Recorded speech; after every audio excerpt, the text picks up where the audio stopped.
யாழ்ப்பாணத்திலும் பல பிரசித்தி பெற்ற முருகன் தலங்கள் உள்ளன. அவற்றுள் ஒன்றுதான் யாழ்ப்பாணம் நல்லூரில் கோயில் கொண்டுள்ள நல்லைக்குமரன் ஆலயமாகும்.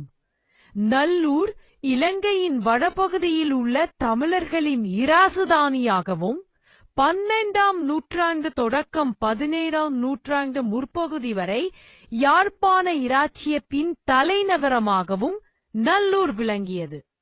யாழ்ப்பாண அரசிற்கு சிறப்பு சேர்த்துள்ள நல்லூர் யாழ் நகரில் இருந்து சுமார் 2 மைல் தூரத்தில் அமைந்துள்ளது. இந்த ஆலயம் 13ஆம் நூற்றாண்டில் யாழ்ப்பாண இராச்சியத்தை ஆட்சி செய்த ஆரிய சக்கரவர்த்திகள் வம்சத்தின் முதலாவது அரசனான் கலிங்கமாகன் அல்லது கூலங்கை சக்கரவர்த்தியால் கட்டுவிக்கப்பட்டதா யாழ்ப்பாண வைபவமாலையில் கூறப்பட்டுள்ளது. இந்த அரசன் கூலங்கை சக்கரவர்த்தி என அழைக்கப்பட்டான்.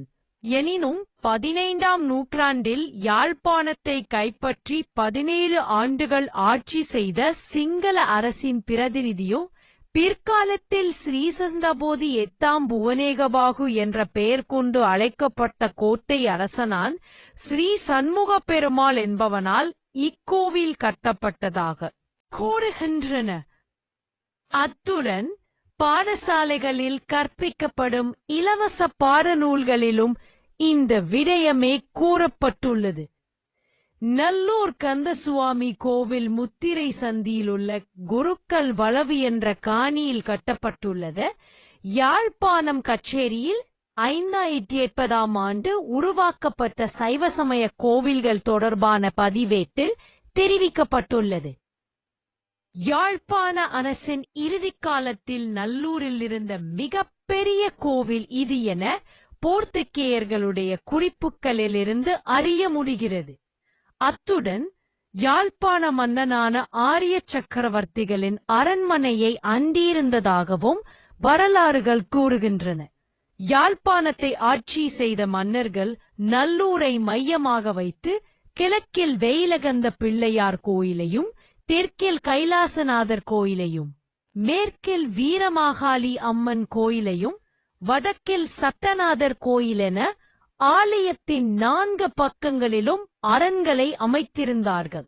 நல்லூர் கந்தசுவாமி கோவில இரகுநாத மாப்பான முதலியார் வம்சத்தினரே பரம்பரையாக நிர்வகித்து வருகின்றனர். முதலியார் பரம்பரையினால் இக்கோவிலில் நித்திய நைமித்தியங்கள் நடைபெறுகின்றன. ஈழத்தில் உள்ள கோவில்களுள் நேரம் தவறாத நித்திய நைமித்திய பூசைகள் மூலம் நல்லூர் கந்தசுவாமி கோவில் மற்றைய கோவில்களுக்கு முன்னோடியாக விளங்குகின்றது. வருடாந்த மகோத்சவம் ஆடி அமாவாசையிலிருந்து 6ஆம் நாள் கொடியேறி 29 நாட்கள் நடைபெறுகின்றது. இந்த திருவிழா யாழ்ப்பாணத்து மக்களுக்கு மட்டுமன்றி வேறு பிரதேச மக்களுக்கும் முக்கியமான திருவிழாவாக கொள்ளப்படுகிறது. அத்துடன் ஐப்பசி மாதத்தில் கந்த சஷ்டி, சூரன் போர், இயமசங்காரம், கார்த்திகை திருவிழா, தைப்பு பூசம், சித்திரை வருட பிறப்பு என பல விழாக்கள் கொண்டாடப்படுகின்றன. அத்துடன் யாழ்ப்பாணத்தில் 6 கால பூசைகள் நடைபெறும் ஒரே ஒரு ஆலயம் நல்லூர் என்பதும் குறிப்பிடத்தக்கது. யாழ்ப்பாணத்தின் மாவிட்டபுரத்திலுள்ள மாவிட்டபுரம் கந்தனை அபிடேக கந்தன் எனவும் செல்வச்சந்தினி முருகனை அன்னதான கந்தன் எனவும் நல்லூர் கந்தனை அலங்கார கந்தன் எனவும் வரலாறுகள் சிறப்பித்து கூறுகின்றன. கருத்திற்கொண்டு கோயிலின் அர்ச்சனை பற்றுச் சீட்டுக்கள் பல விலைகளுக்கும் மாற்றப்பட்டுள்ள போதிலும் நல்லூரான் ஆலயத்தின் பற்றுச்சீட்டு இன்று வரை ₹1 மட்டுமே விற்கப்படுகின்றது. அத்துடன் வருடாவருடம் ஆலயத்தின் பகுதிகள் புனரமைக்கப்பட்டு வருவதுடன் ராஜகோபுரம் அமைக்கப்பட்டு கும்பாபிடேகம் செய்யப்பட்டதுடன் முருக பக்தரான அருணகிரிநாதருக்கு ஆலயத்தின் தெற்கு பக்கமாக சிறிய ஆலயம் அமைக்கப்பட்டு பூசை வழிபாடுகள் நடாத்தப்பட்டு வரப்படுகின்றது. ஆண்டுதோறும் கந்தபுராண பரன் வாசிப்பு நடைபெற்று வருவதுடன் திருவிழா காலத்தில் ஒவ்வொரு நாளும் மாலை நிகழ்வுகளா ஆன்மீக பிரசங்கங்கள், சொற்பொழிவுகள், நாத்தி நடனங்கள், பஜனை படிக்கும் வழக்கமும் இந்த ஆலயத்தில் தொன்று தொட்டு நடைபெற்று வருகின்றமை குறிப்பிடத்தக்கது. இலங்கை மன்னனின் அபிமானத்தலம், யாழ்ப்பாணத்தின் மிகப்பெரிய திருக்கோயில், புவனேகுபாகுவால் எழுப்பப்பட்டு மறுநிர்மாணம் செய்யப்பட்ட கோயில். வேலே மூலவராக திகழும் திருக்கோயில். பிரம்மாண்ட கட்டட வேலைப்பாடுகள் கொண்ட ஆலயம். பிரம்மோற்சவத்தில் லட்சக்கணக்கானோர் கூடும் திருக்கோயில். நேரம் தவறாத பூஜை நடக்கும் கோயில். இன்றும் ₹1 அர்ச்சனை சீட்டு விற்கும் கோயில். ஆறுமுக நாவலரின் மனம் கவர்ந்த கோயில். இலங்கை நாட்டின் நல்லூர் கந்தசாமி திருக்கோயில். இலங்கை தமிழர்களின் பூர்வீக பூமியான வடக்கு மாகாணத்தில் அமைந்த முக்கிய திருக்கோயிலாக திகழ்வது நல்லூர் கந்தசாமி கோயில். மன்னர் காலத்தில் தலைநகராக விளங்கிய இவ்வூர் இன்று முக்கிய நகரமாக மாறியுள்ள. இக்கோயில் யாழ்ப்பாணம் மாவட்டத்தின் பெரிய கோயில் என்ற பெருமையை பெற்றுள்ளது. இலங்கை வாழ் தமிழர்களின் அபிமானத்தலமாகவும் விளங்குகின்றது. பிரம்மோற்சவத்தில் லட்சக்கணக்கான அடியார்களை ஈர்க்கும் ஆலயமாக இது திகழ்கின்றது. நல்லூரின் தொன்மையையும் இப்பகுதி தலைநகராக விளங்கியதையும் உணர்த்தும் விதமாக அரண்மனை இருந்த இடம் தற்போது சங்கிரித்தோப்பு பகுதியிலும் அதன் அருகில் மந்திரிமனையும் அமைந்துள்ளது. இது தவிர பண்டாரகுளம், நாயன்மார்கட்டு, பண்டார மாளிகை, இராஜ வீதி, கோட்டை வாசல் முதலிய பகுதிகள் அமைந்துள்ளன. போர்ச்சுகீசிய பணிமகனான பிலித்த ஒலிவேரா என்ற கொடுங்கோலன் கண்டு கொதிப்படைந்தான். இது இங்குள்ளவர்களை வழிபாட்டுக்கு அனுமதித்தால் கிறித்துவ மதம் பரவ இயலாது என்ற முடிவுக்கு வந்தான்.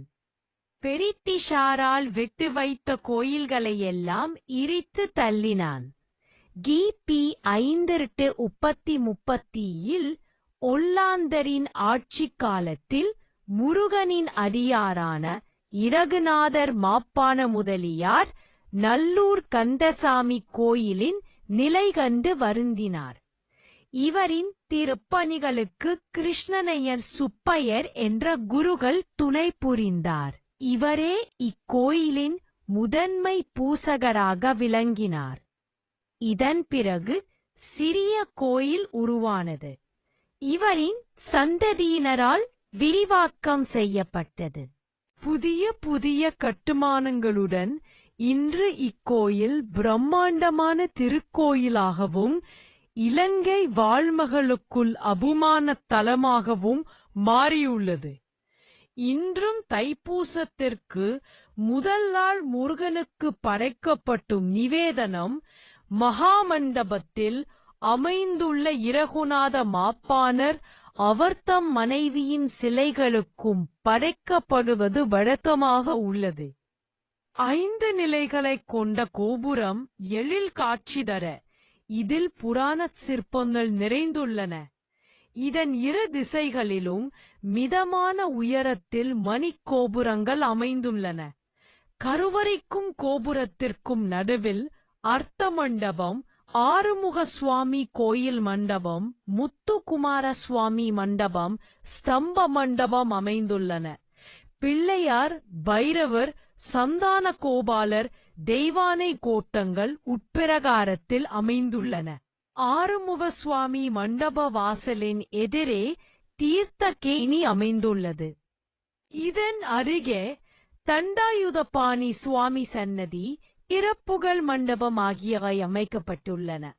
திறப்புகழ் மண்டபம் 408 அடி உயர தெற்கு கோபுரமும், பிறப்புகழ் மண்டபம் 408 அடி வடக்கு கோபுர வாசல் இராஜ கோபுரங்களும். பழனியாண்டவர் சன்னதி, சூரியனுடன் தேவியர், உற்சவ திருமேனி உள்ளன. கிழக்கு வாசலின் எதிரில் அமைந்துள்ளது. வெள்ளிக்கிழமைகள் சிறப்பு நாட்களாகவும் ஐப்பசி வெள்ளி மிகவும் புனித நாளாகவும் கொண்டாடப்பட்டது. அன்று ஆயிரக்கணக்கான அடியவர்கள் விரதமிருந்து கந்தனை வழிபடுவார்கள். ஐப்பசி அமாவாசை தொடங்கும் கந்த சஷ்டி விழா சூரசம்ஹாரம் வரை வெகு விமரிசையாக கொண்டாடப்பட்டிருது. ஆடி அமாவாசை முடிந்து வரும் சஷ்டியில் பிரம்மோற்சவம் தொடங்கி 20 நாட்கள் கொண்டாடப்படும்.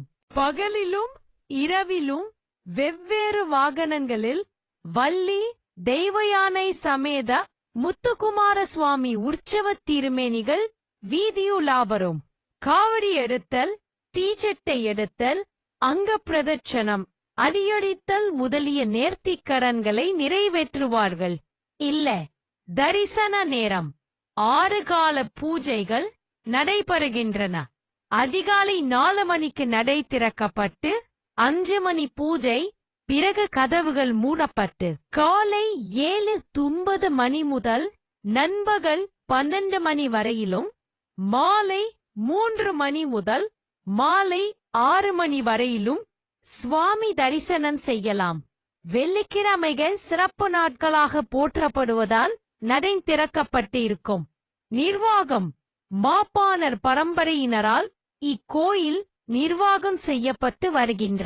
அந்நியர்கள் இடித்து தரைமட்டமாக்கிய கோயில்கள் இடங்களை கண்டறிந்து வெளிக்கொண்டு வந்த யாழ்ப்பாணம் புலவர் ஆறுமுக நாவலர், அரசகேசரி, சின்னத்தம்பி புலவர், ஞானப்பிரகாசர், பொன்னாத்துரை போன்றவர்கள் நல்லூர் தலத்தை சார்ந்தவர்களே.